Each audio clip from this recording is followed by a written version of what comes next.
በቅርቡ አንድ ምን ተከሰተ መሰላችሁ? አንድ ሳውዲ ላይ ያለ አንድ ትልቅ ሸኽ ያጫወተን ሁለት ወጣቶች ጓደኛ ማቾች ናቸው። አንዱ ኢማኑ የጠነከረ ነው፣ አንዱ ዱርዬ ነው። ድንገት ቤት ቁጭ ብሎ እያለ ይላል አባት ደወለለት።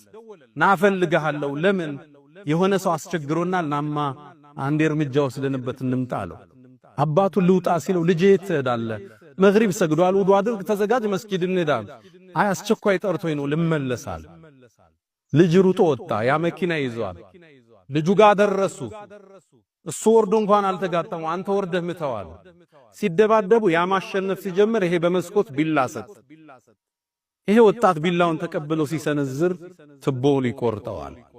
አንገቱ ላይ ደሙ ፈሰሰ። ያ ልጅ ሞተ። እዛ ሀገር ላይ ደግሞ ሸሪዓ ነው ያለ።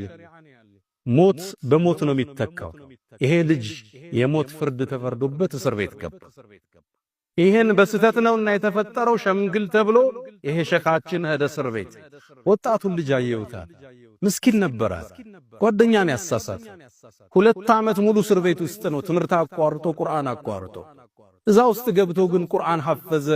ቡኻሪና ሙስሊም ሐፍዞ ሞቱን ይጠባበቃል። ጓደኛ ምን መርጠው ህይወታችን ላይ ተጽኗልና በንግዱ ባናኗራችን በሥራ ህይወታችን በትምህርት ቤት አስሐበል ከህፍ ላይ አላህ የሚያስተምረን ጥሩ ጓደኝነት አብሮነት እንድንማር